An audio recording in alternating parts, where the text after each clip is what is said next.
السلام عليكم ورحمة الله وبركاته.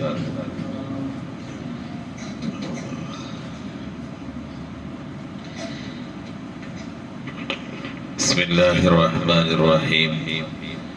الحمد لله رب العالمين. الصلاة والسلام على أشرف المرسلين وعلى آله الفائزين برضا الله. ما بعد. അല്ലാഹു സുബ്ഹാനഹു വ തആല നമ്മുടെ എല്ലാ ദോഷങ്ങളും പുറത്ത് അവനിഷ്ടപ്പെട്ട അവൻ്റെ അടിമകളായി അവസാന ആഖിബത്ത് നന്നായി മരിക്കുന്ന മുത്തഖീങ്ങളിൽ അല്ലാഹു ഉൾപ്പെടുത്തി അനുഗ്രഹിക്കട്ടെ. നമ്മളിൽ നിന്ന് മരണപ്പെട്ടവർക്കെല്ലാം അല്ലാഹു പുറത്തു കൊടുക്കട്ടെ. നബി സല്ലല്ലാഹു അലൈഹി വസല്ലമ തങ്ങളുടെ റിസാലത്ത് അംഗീകരിക്കണം. നബി സല്ലല്ലാഹു അലൈഹി വസല്ലം തങ്ങളെ ഇഷ്ടപ്പെട്ട് മഹബത്ത് വെച്ച് നബി തങ്ങളുടെ റിസാലത്ത് അംഗീകരിച്ച് നബി തങ്ങൾ കൊണ്ടുവന്നതെല്ലാം അംഗീകരിക്കുന്ന ആളുകളാണല്ലോ മുസ്ലിമീങ്ങൾ അറിയണത്. അള്ളാഹുവിന്റെ ഏകത്വം നമ്മൾ എങ്ങനെ അംഗീകരിച്ചോ അഷ്ഹദു അല്ലാ ഇലാഹ ഇല്ലല്ലാഹ്, അതേ രീതിയിൽ മുഹമ്മദ് റസൂലുള്ളാഹിയെയും അംഗീകരിക്കണം സ്വല്ലല്ലാഹു അലൈഹി വസല്ലം. അതിന് അവിടുത്തേക്ക് അള്ളാഹുവിന്റെ അടുക്കലുള്ള സ്ഥാനം മനസ്സിലാക്കണം. അതിനവിടുത്തേക്ക് ഉള്ള ആത്മീയമായ അവസ്ഥകളും അവിടുത്തെ ആത്മീയമായ ചരിത്രങ്ങളും നമ്മൾ മനസ്സിലാക്കണം. ബാഹ്യമായ ചരിത്രങ്ങൾ മനസ്സിലാക്കിയത് കൊണ്ട് ഒരാള് മുസ്ലിമായി കൊള്ളണമെന്നില്ല. മക്കയിൽ ജനിച്ച് മദീനയിൽ വഫാത്തായ മരണപ്പെട്ട ആമിനയുടെയും അബ്ദുല്ലാഹി റളിയല്ലാഹു അൻഹുമാ അവരുടെ മകനായി ജനിച്ച ഒരു ചരിത്ര പുരുഷൻ പല വിഷയങ്ങളിലും പിന്തുടരപ്പെടാൻ പറ്റിയ ഒരാളാണ് എന്ന് മനസ്സിലാക്കിയത് കൊണ്ട് മുഹമ്മദ് റസൂലുള്ളാഹിയിലുള്ള വിശ്വാസാവൂല. ലോകത്തിന് മുഴുവനും മാർഗദർശനമായിട്ട് സന്മാർഗത്തിലേക്ക് നയിക്കാൻ വന്ന അല്ലാഹു അയച്ച ആളാണ് എന്ന് നമ്മൾ എന്ത് ചെയ്യണം? അംഗീകരിക്കണം. അള്ളാഹുവിലേക്ക് ക്ഷണിക്കാൻ വേണ്ടി അള്ളാഹു അയച്ച ആള് അള്ളാഹുവിന്റെ ദൂതനാണ്, വേറെ ആരുടെയെങ്കിലും ദൂതനല്ല. അതുകൊണ്ട് തന്നെ അവിടുത്തെ സ്ഥാനം എത്രയാണ്? മൊത്തം അള്ളാഹു അല്ലാത്ത അള്ളാഹുവിന്റെ സൃഷ്ടികളുടെ ഒരു വിശേഷണവും സൃഷ്ടാവിനുണ്ടാവില്ല. സൃഷ്ടാവിനെ സൃഷ്ടികളോട് തുലനം ചെയ്യാനും പറ്റൂല. ലൈസ കമിസ്ലിഹി ശൈഉൻ, അള്ളാഹുവിന് തുല്യമായിട്ടൊന്നുമില്ല. അള്ളാഹുവിനൊരു ഉപമയും പറയാൻ പറ്റൂല. അള്ളാഹുവിന്റെ സത്തക്ക്, ദാത്തിന്, അള്ളാഹുവിന്റെ ഗുണവിശേഷണങ്ങൾക്ക്, അള്ളാഹുവിന്റെ പ്രവർത്തനങ്ങൾക്ക് ഒരു ഉപമല്ല. നമ്മൾ മനസ്സിലാക്കാൻ വേണ്ടിയിട്ട് കുറെ ഉദാഹരണങ്ങൾ പറയുമ്പോ അതൊന്നും ഉപമയല്ല, ഉദാഹരണമല്ല. എന്തെങ്കിലും മനസ്സിലാകണ്ടേ എന്ന് വിചാരിച്ചിട്ട് ചില കാര്യങ്ങൾ പറയണം.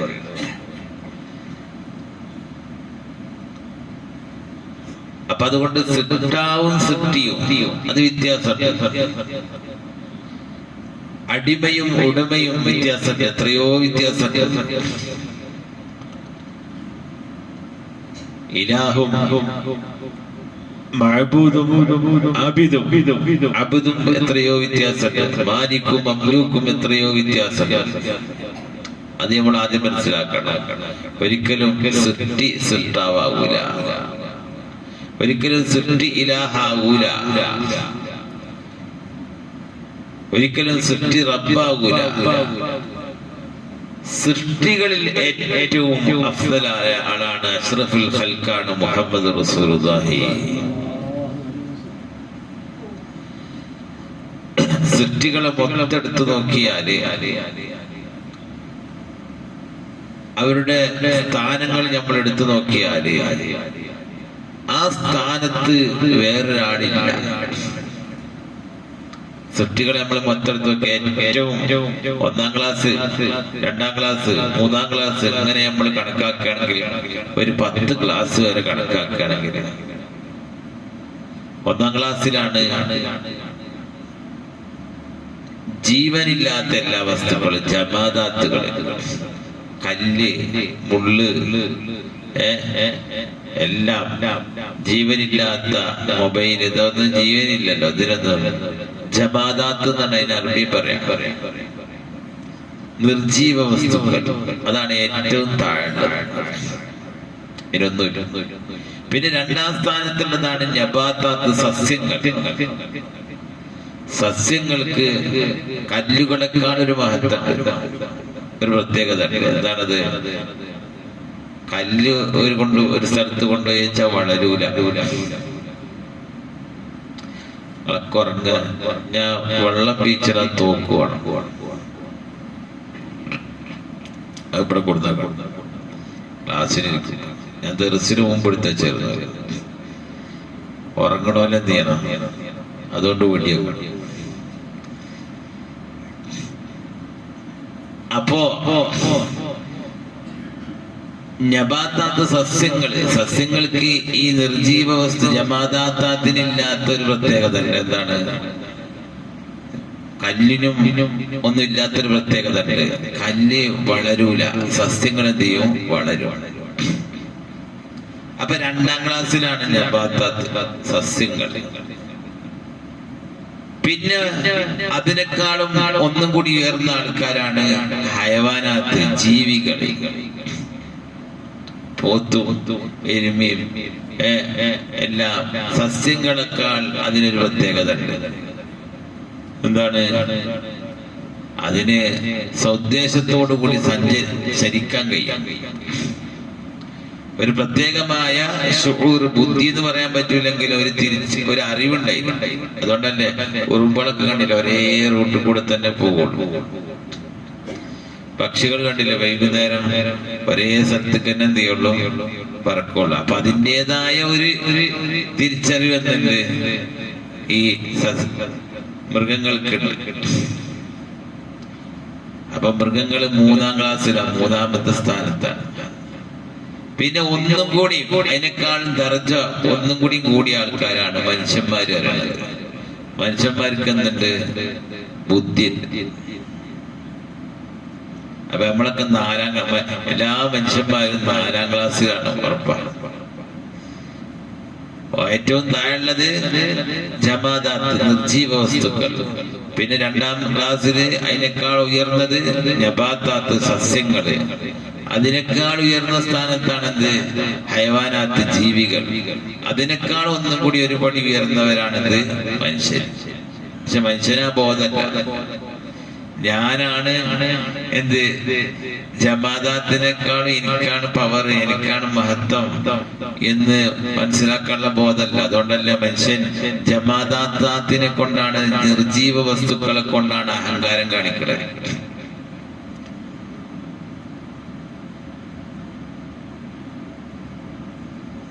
കാറ് എന്താ? ഒരു ലോഹങ്ങളാണ്, ചെമ്പും തകിടൊക്കെ ആയിട്ട് ഒരു സാധനമാണല്ലോ, ജമാദാത്താണ്. വീട് പറഞ്ഞ എന്താണ്? സിമന്റും കല്ലും മണ്ണും ഒക്കെ പട കൂടിയ സാധനമാണ്. അതുകൊണ്ട് മനുഷ്യൻ പൊങ്ങച്ചം കാണിക്കാണ്. ഏറ്റവും അടിയിലുള്ള സാധനമാണ് ജമാദാത്ത്. അതുകൊണ്ടാണ് ആൾക്കാരുണ്ടല്ലേ വീടിന്റെ ഫോട്ടോ എടുത്ത്, അതുപോലെ തന്നെ കാറിന്റെ അടുത്തൊക്കെ ഫോട്ടോ എടുത്തിട്ട് അതൊക്കെ സ്റ്റാറ്റസ്.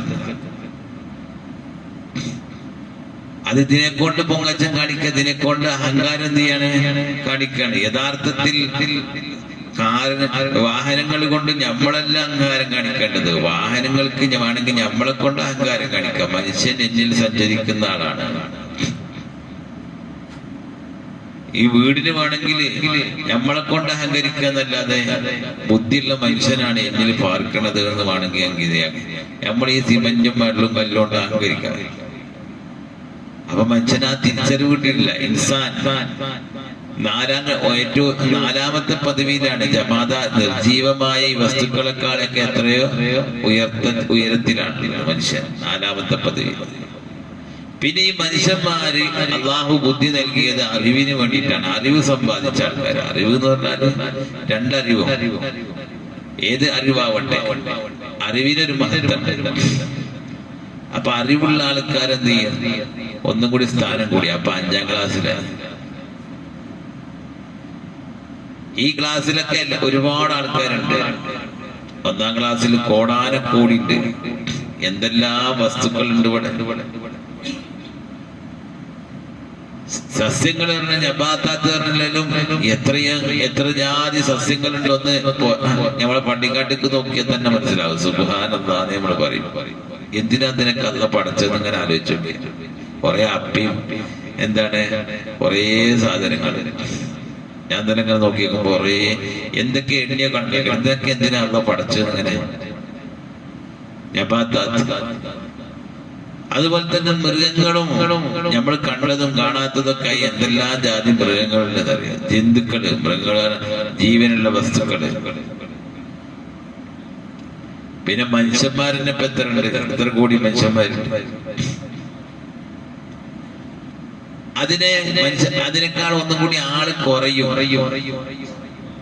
ഏതിന്?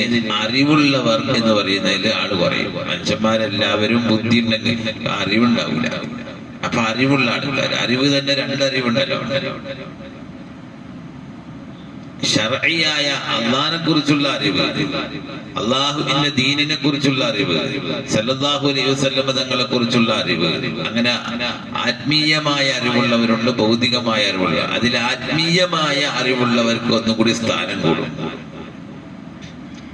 അപ്പൊ അവര് എത്ര? 6ാം ക്ലാസ്സില്. ജീവനില്ലാത്ത വസ്തുക്കള്, സസ്യങ്ങള്, ജീവികള്, മനുഷ്യര്, അറിവുള്ളവർ, ദീനിയായ ആത്മീയമായ അറിവുള്ളവർ. ഈ അറിവനുസരിച്ചിട്ട് പ്രവർത്തിക്കുന്ന ആൾക്കാർ, അതിലാള് ഒന്നും കൂടി കുറയും. അറിവുണ്ടായതുകൊണ്ട് എല്ലാവരും ചെയ്യൂല, അറിവനുസരിച്ച് പ്രവർത്തിക്കൂല. ആ അറിവനുസരിച്ച് ജീവിക്കുന്ന ആൾക്കാർ, അവരാണ് അള്ളാന്റെ ഔലിയാക്കന്മാർ. അപ്പൊ 7ാം ക്ലാസ്സിൽ അതിൽ ആള് കുറവേക്കാറ്. ഇതിലൊക്കെ ആണുണ്ട് പെണ്ണുണ്ട്, ആണുണ്ട് പെണ്ണുണ്ട്. ഒരുപാട് ആൾക്കാരുണ്ട് ഇതിൽ. ഇനി അതിനേക്കാൾ ഉയർന്ന ഇതൊക്കെ സമ്പാദിക്കാൻ പറ്റുവാണെങ്കിൽ അധ്വാനിച്ചുണ്ടാക്കാൻ പറ്റുന്നതാണ് അറിവ്, അധ്വാനിച്ചുണ്ടാക്കാൻ പറ്റുന്നതാണ് അമല്. അപ്പൊ വലിയ എന്ന പദവിയും ആരിഫ് എന്ന പദവിയൊക്കെ നമ്മളൊന്ന് മെനക്കെട്ടാല് അധ്വാനിച്ചുണ്ടാക്കാൻ പറ്റുന്നതാണെന്ന് ഒരു നിലക്ക് പറയാം. എന്നാൽ ഇനി അടുത്ത പദവി, അതിൽ ആള് കുറയും. നുബൂവത്ത്, നബിമാർ എന്നുള്ള പദവിയിൽ ഒറ്റ പെണ്ണുമില്ല. ഉണ്ടോ? ഏതെങ്കിലും നബിച്ചിറങ്ങിയിട്ടുണ്ടോ? ഇല്ല. നബിമാർ എന്ന പദവിയിൽ ഒരൊറ്റ പെണ്ണുമില്ല. അതിന് ആണുങ്ങൾ മാത്രമേ ഉള്ളൂ. അതിൽ തന്നെ മെമ്പർമാർ കുറവാണ്. എത്ര അമ്പിയാക്കളുള്ളത്? 1,24,000 എന്നൊക്കെ പറയും. അപ്പൊ ആ ഒരു ആൾക്കാരെ മെമ്പർമാരെ എണ്ണം കുറഞ്ഞു. ഈ എത്രാം ക്ലാസ്സിലേക്ക് എത്തിയപ്പോ? 8ാം ക്ലാസ്സിലേക്ക് എത്തിയപ്പോ അല്ലേ? ആള് കുറഞ്ഞു. അതിൽ ആള് കുറവാണ്. പിന്നെ ഒന്നും കൂടി പദവി കൂടിയവരാണ് ഈ അമ്പിയാക്കളെക്കാൾ ഒന്നും കൂടി പദവി കൂടിയവരാണ് മുർസലീങ്ങൾ. മുർസലീങ്ങളില് മെമ്പർമാർ കുറയും. നബിമാരെല്ലാം റസൂലല്ല, റസൂലെല്ലാം നബിമാരാണ്. റസൂൽ എന്ന പദവി അത് നുബുവത്ത് എന്ന പദവിനേക്കാൾ ഒന്നും കൂടി ഉയർന്ന പദവിയാണ് റിസാലത്ത് എന്നുള്ള പദവി.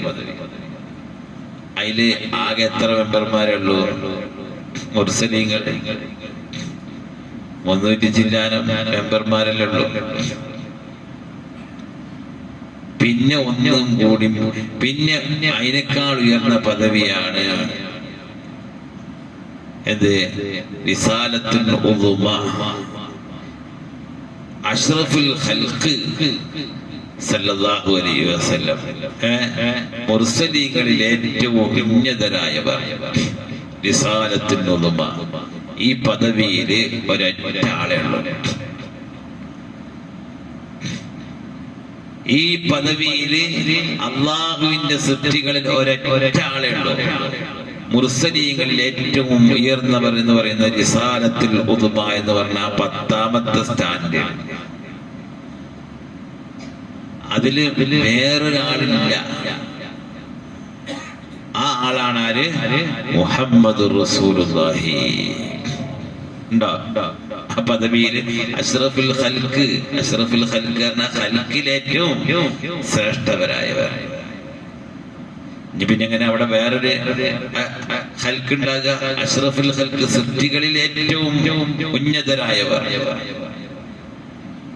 ഇനി അവിടെ വേറെ ഒന്നില്ല, ഒരു സ്ഥാനം വേറെ, ആ സ്ഥാനത്തിന് വേറൊരാളില്ല.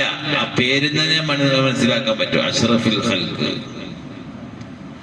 അഷ്റഫുൽ ഖൽഖാണ് മുഹമ്മദ് റസൂലുള്ളാഹി. അത് നമുക്ക് ബോധ്യപ്പെടും.